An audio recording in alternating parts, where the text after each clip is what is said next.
Hi, everyone. Thanks for joining today's webinar. My name is Jorn. I'm one of the co-founders of Wordapp.com. It's great to see all of your beautiful smiling faces. That is, I guess you're smiling right now. I cannot actually see your faces.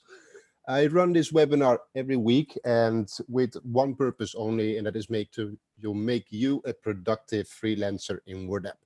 So what we do in this webinar is that we answer questions. Doesn't matter whether you've been here for years, months, weeks, days, or whether you're just getting started. And we always go through one of the tasks that is in our task feed so that we discuss how you actually write those types of tasks. Today, we go through the task feed, of course, to see what tasks are available. We will talk about how to earn more each week. Then we're digging into one of the tasks that we have in the task feeds, and that is the destination text for our hair sites. And after that, we'll do a bit of a Q&A where you guys can ask questions and I will answer them. So starting with the task feed, we have, of course, our batch training tasks available, batches 1, 2, 3, and 4. For passing those, make sure you are prepared. Watch the webinars on our YouTube channel. And after that, you can request free reward points from our blog. Just go to wordapp.com, go to our blog, and you will see a post there with a form where you can request the reward points. Once you do that, give it a couple of hours, up to 1 day, and you will get the reward points in your balance so that you actually can start on earning your badges. For the rest, we have a text for a fashion retailer. We're writing category and brand text for those people. There are about 300 words. You need to have batch 2 earned to start working on those tasks. We have clinic reviews for one of our hair sites. We actually did a video on that last week where we discussed how to write a clinic review. For these texts, you need to have batch 3. Otherwise, you cannot open them. We also have a couple of destination texts. Same there, you need batch 3. Otherwise, you cannot open these tasks. And last but not least, we have a steady flow of WordPress sites that we are writing for and building every week. And for those, you need to have batch 4. Otherwise, you cannot work on these tasks. So I'll just open a very quick poll to see who of you guys is already on their batches and where you guys are at. So if you guys can just answer it, and I know a little bit what you guys are doing already and what I need to talk about in this webinar today. So I see some people who don't have any batches yet. Batch 1, batch 2. Do we have any batch 3 guys online already? Not really, I think. Okay, so the thing is, moving from batch 1 or batch 2 is not a very big step.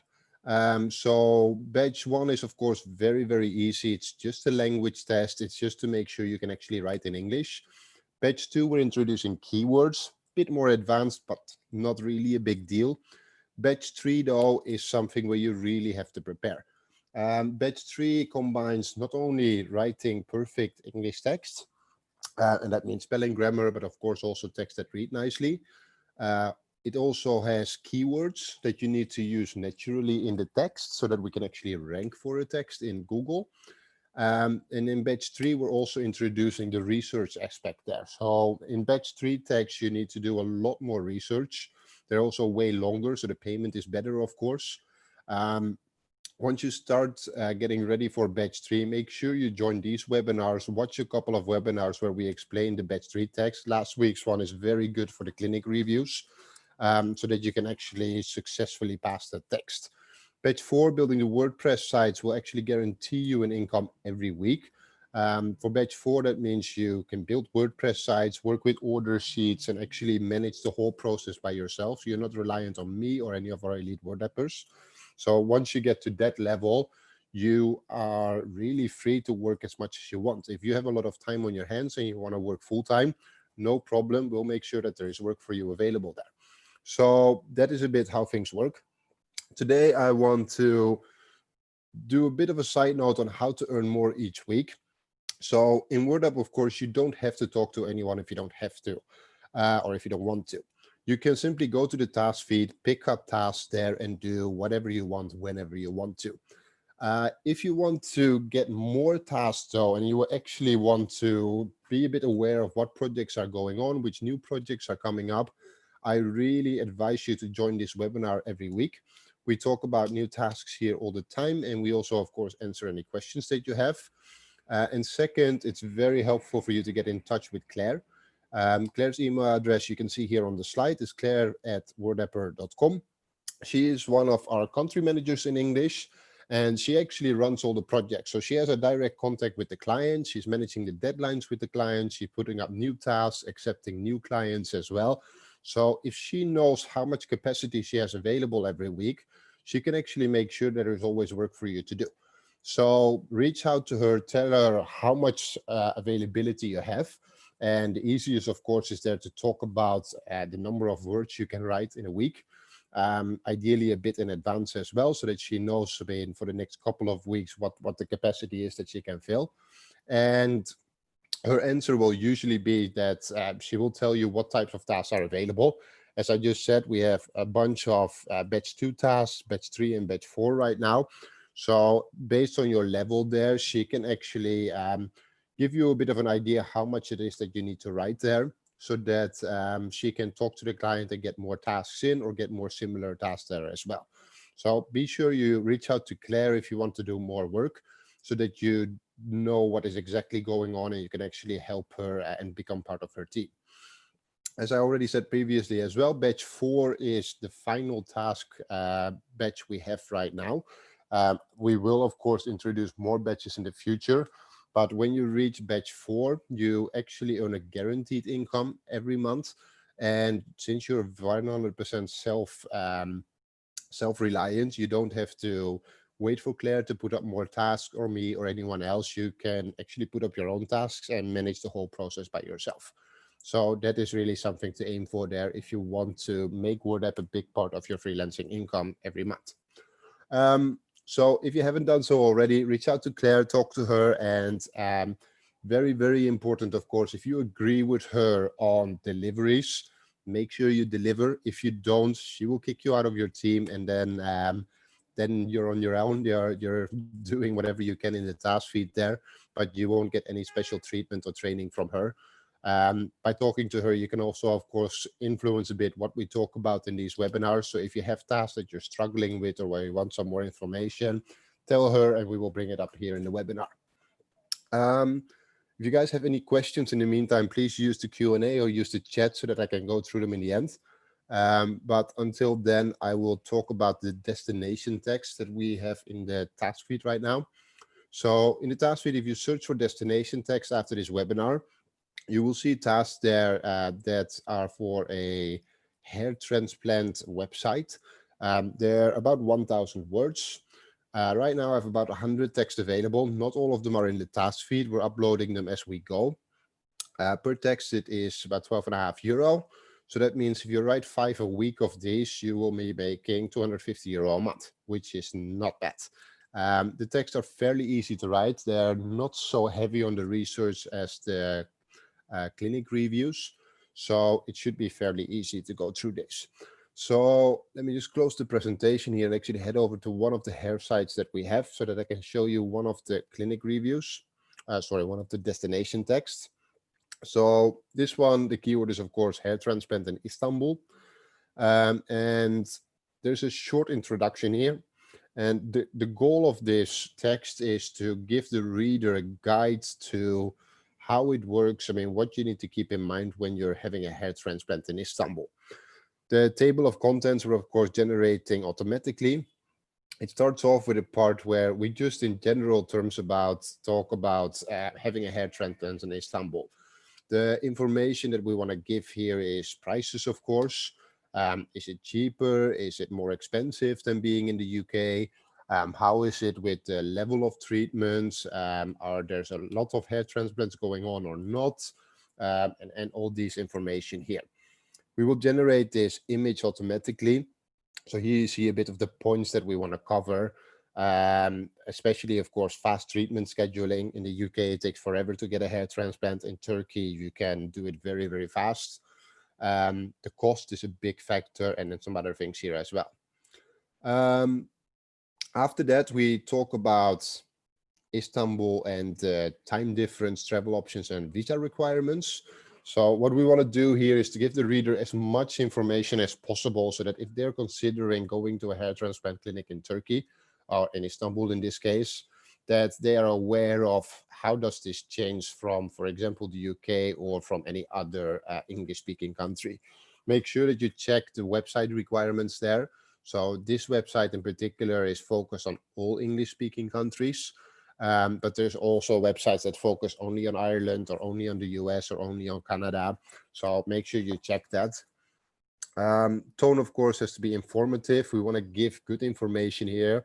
And we want to talk directly to the writer, to the reader, sorry. Then a section on hotels. So what does a hotel cost? Are there all-inclusive packages available in general? Is there, so a 3-star hotel in Turkey is not like a 3-star hotel in the UK. There's quite a bit of a difference there. Obviously, there's very big chains here. There's smaller hotels. I mean, those kind of things you want to talk about. And you need to do some research for this unless you actually know the country and you know the place. Currency and exchange rates. What is the currency that they're using? Some information about the general like exchange rate there. So we want to make sure that these texts are timeless. We don't want to constantly have to update those.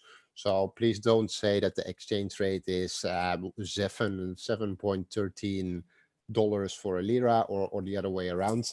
Make sure that you give some generic numbers there so that people have a bit of an idea of what is going on. For example, Swedish crowns to euro is 10. Sometimes it's 9, 9.5, 9.10, but 10 gives you a very good idea of what is going on there. Then a small section about food prices and typical meals. Obviously, if you're visiting a country for a couple of days, you need to eat. So you want to be aware of, if I'm a vegetarian, can I actually find vegetarian meals easily? Or is this something that is difficult? What are the go-to meals? What are the prices of meals and all things like that? Then we have 2 sections about the actual hair transplants again. So why is it that I want to go there? What do I need to keep in mind in terms of medical standards, maybe regulations, maybe certifications of the country?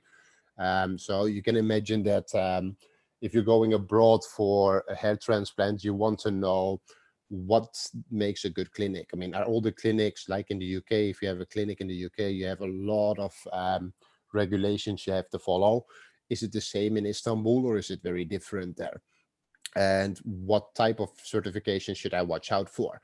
So that information just makes it easier for the reader to decide if this is the right place for them and also what they need to look at when they're comparing different clinics in the country.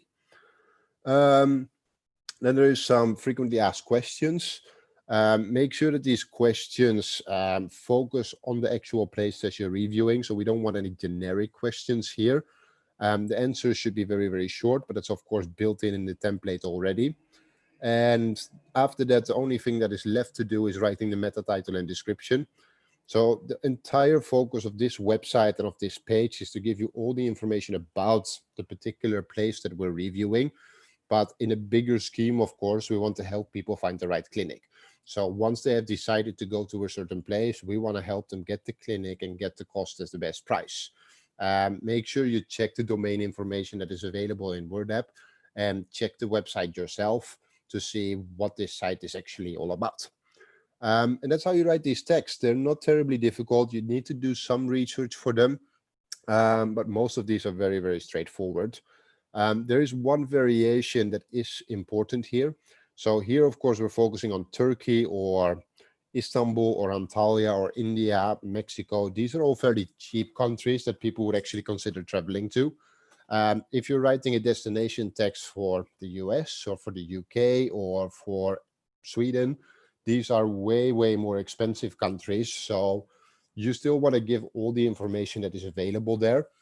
But you want to also start comparing, for example, to Turkey by saying, what is the difference here with a hair transplant in Turkey? So if the price is €8,000 in the UK or £8,000, that is about 5-6 times more expensive than it would be in Turkey. So that you give people the option to actually dig into the site a bit more and to start reading about other countries as well. That's it to this text. Not terribly difficult, fairly easy to write, fun to write as well. You learn a bit about different places. Before you start doing these, I would really recommend to actually start digging into the clinic reviews a bit. The reason for that being is that we have a lot of clinic reviews that we're writing. So if you get comfortable writing those, you will have plenty more work for the foreseeable future to write those. So that is really something that I would recommend there. That is pretty much what I wanted to go through today. So it's very short, which is good, I guess. And we're doing this every week. If you guys have any questions, then this is your moment to ask them. Please put them in the chat or in the Q&A so that I can answer them for you. And then let's see where you guys are at with your thoughts and what you guys think about all of this. I'll just see if Claire is around. As I said, Claire is the one that you want to talk to when you want to do more work in Wordapp. Her email address here is on the slides. Claire, do you have anything you want to add here? No, but just I'd like to just encourage people to reach out to me. I'm quite nice, I think, quite friendly. I'm not going to make... You're very nice. I think you're way nicer than me, that's for sure. Well, like I say, it's not about, no one's going to make you do anything. I'm not going to make you do anything. It's just about agreeing with each other, and then we can make it mutually work. Yes, I think that's what people in Wordapp don't always realize when they get started, is that we also need to work to get clients in. It's not magic. And when we take in clients, we also actually agree on deadlines with them. So even though you don't have deadlines in the app necessarily, if you work just in the task feed, you can do as much as you want. But we are actually working with a team of people that help us make sure that we pass deadline, get deadlines finished in time, but also so that we can get more work in. So if we know how much you want to work and that you actually want to be a part of Claire's team, we can take more clients in, also clients in different verticals, so that you can actually write about things that you enjoy more maybe than what we currently have available. I see one question coming through. Anonymous is asking, what webinar do we go to earn badges? So the badges you earn by actually going into the task feed. So when you go into the task feed, you will see that for certain tasks, you need reward points to open them, and they're all marked as badge 1, 2, 3, or 4. So start with badge 1 and work your way up. On our YouTube channel, youtube.com/Wordapp, you can find a lot of videos that explain how to get through the badges. So make sure you go to our YouTube channel and check out the videos for the English writing badges there. So start with badge 1 and then you work your way out. For every badge, you can get the reward points for free for the first go. So you don't have to do survey tasks or any other tasks to earn the badges right away. So you can actually get the reward points for free, but you only get those once.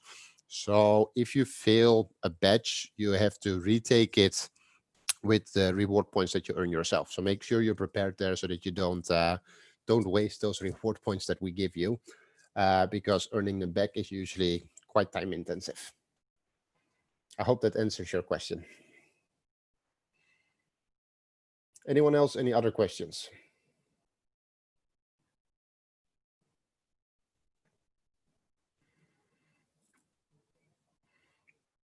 Okay, so then that is it for today. Then I'll be closing it up. Be sure to reach out to Claire or to me. You can use the chat on Wordapp, or you can email Claire directly with the email address that's on the screen. And we look forward to seeing you guys next week in the webinar, and to see your tasks coming by and you completing some badges. Thanks so much for joining. Have a nice day, and talk to you guys next week. Bye-bye. Bye.